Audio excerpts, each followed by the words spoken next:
In the first quarter of 2026, the average price of a Toronto condo fell to $618,484. A year earlier, it was $680,243. That's a drop of over $60,000 on a single unit in 12 months in Canada's biggest real estate market. Ask most realtors, developers, or city planners why this happened, and they'll point straight to interest rates. But there's another piece of this story that almost nobody is connecting to the crash. It's the short-term rental rules, Airbnb. And once you see how that rule actually reshaped who could buy, hold, and rent out a Toronto condo, this crash starts to look a lot less like bad luck. It looks more like a slow-motion collision that started back in 2021. Here's what actually happened. Back in 2021, Toronto brought in a bylaw saying short-term rentals, anything under 28 days, could only happen in a host's principal residence. Not a second property, not an investment condo, your actual home, the one tied to your ID, your bills, your taxes. On paper, it sounded like a modest rule aimed at stopping people from turning entire buildings into unlicensed hotels. In practice, it quietly pulled the rug out from under a huge chunk of the pre-construction condo market. A large share of the investors who bought those units years earlier were counting on short-term rental income to make the math work. According to city officials at the time, the goal was housing affordability. Councillor Gordon Perks, who pushed for the rule, said it plainly: you have to live in a place to put it on Airbnb. You can't just own a stack of units and treat them like a hotel chain. Housing advocates agreed, but developers and investors saw it differently. For them, short-term rental income wasn't a bonus. It was often the only way an investment condo actually broke even every month. Take that income away, and a lot of these units instantly become cash flow negative. And the bylaw didn't stay soft. In April 2024, City Council tightened it further, raising registration fees, increasing host vetting, and allowing snap inspections specifically to close loopholes people were using to fake a principal residence. Perks put it plainly at the time: a lot of people were gaming the system, and the city was trying to stop it. That closed off the workaround some investors had been quietly relying on for 3 years. Here's why the timing matters so much. Thousands of pre-construction condos bought in Toronto between 2018 and 2022 were finally closing in 2024, 2025, and into 2026. These are units investors locked in at a fixed price years earlier, often when interest rates were sitting around 2%. By the time those closings actually happened, mortgage rates had roughly doubled or more. Monthly costs had jumped. And the short-term rental income stream a lot of these buyers were counting on to bridge the gap had already been cut off by the 2021 and 2024 bylaw changes. 3 separate pressures landed on the same buyer in the same year on the same unit. Let's put real numbers on what that actually meant for a typical owner.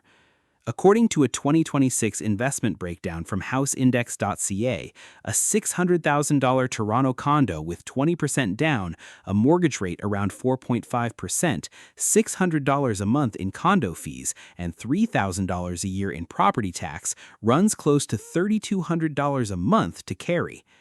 Average one-bedroom rents in Toronto were sitting around $2,400 to $2,600 a month in early 2026.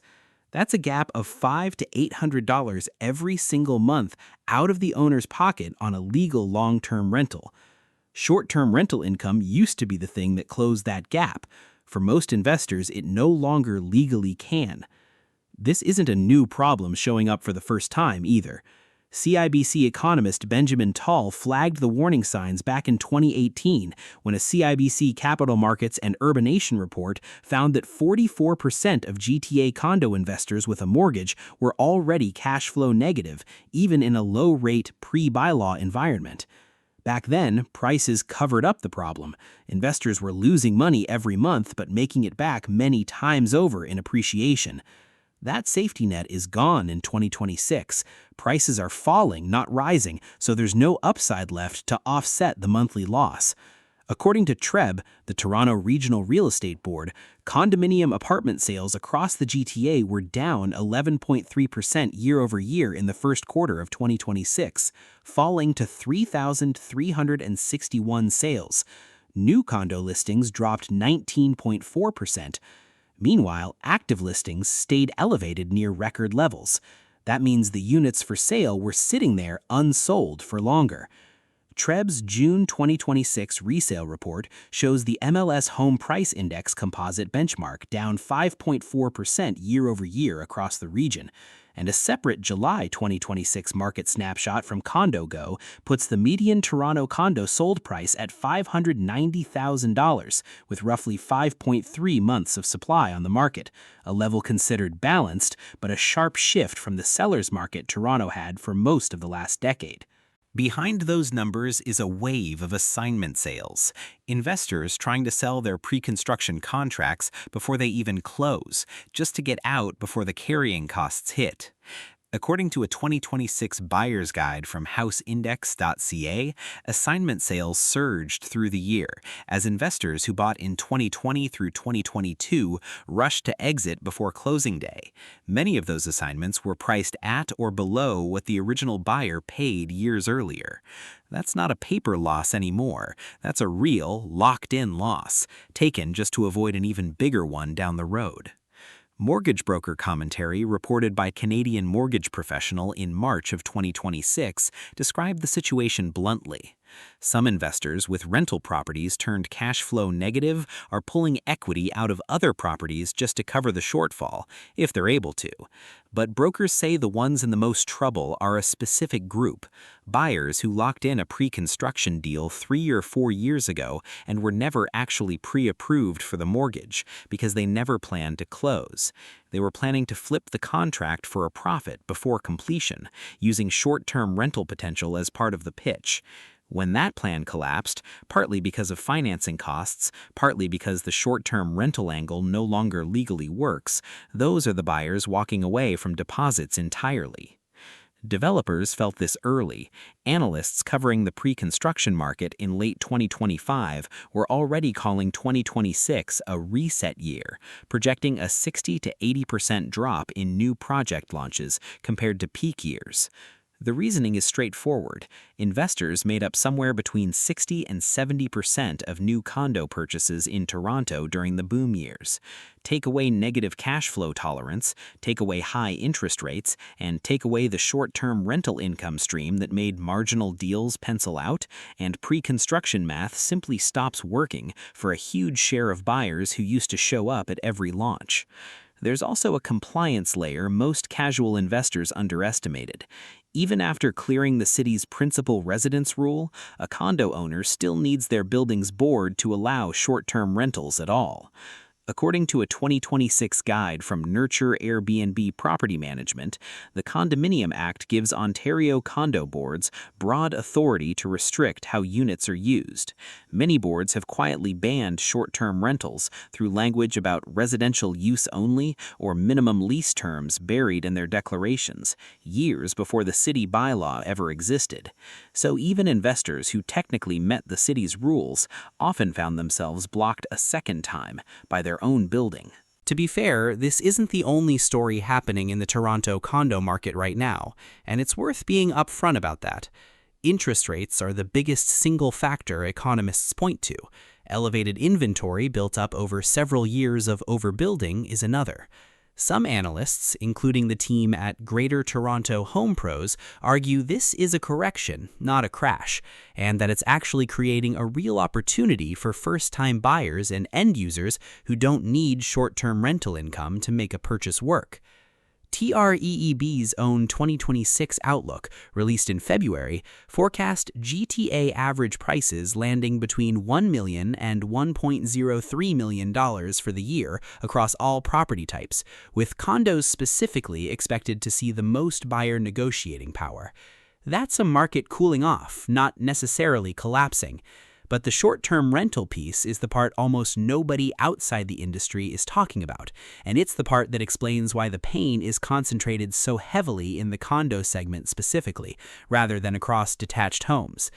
Detached and semi-detached inventory in Toronto, York Region, and Peel has stayed balanced to tight through 2026, which is actually supporting pricing in that segment. It's the downtown condo market, the exact segment that used to lean hardest on short-term rental income, that's absorbing almost all of the damage. As of this month, August 2026, the picture is a market that's stabilizing but still working through the backlog. GTA home sales overall reached 6,770 in June, up 9.4% year over year, the strongest monthly number in nearly 2 years. That's a genuine signal that buyers are coming back, drawn in by lower prices and more selection. But that recovery is happening for end users, people who actually want to live in these units, not for the investor class the pre-construction condo boom was originally built around. Condo fees are still climbing too, up an average of 3.5% across existing Toronto buildings in 2026, according to houseindex.ca. That's yet another monthly cost stacking on top of everything else these owners are carrying. So when people ask what caused the Toronto condo crash, the honest answer isn't one thing. It's rates, it's oversupply, it's investors who never planned to close. But underneath all of that sits a bylaw from 2021, tightened again in 2024, that quietly removed the income stream a huge share of these buyers were counting on. Nobody wrote that bylaw thinking about a condo crash. It was written to protect long-term housing stock from turning into unlicensed hotels.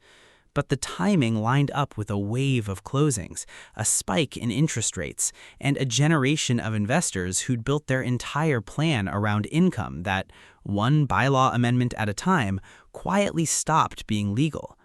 And that's why homeowners, renters, and investors in Toronto are all watching the second half of 2026 so closely. The correction has already reset prices by close to 10% in some segments. Whether that stabilizes from here, or whether the backlog of pre-construction closings still working through the system pushes prices lower into next year, depends on how many more of those investors decide they simply can't hold on.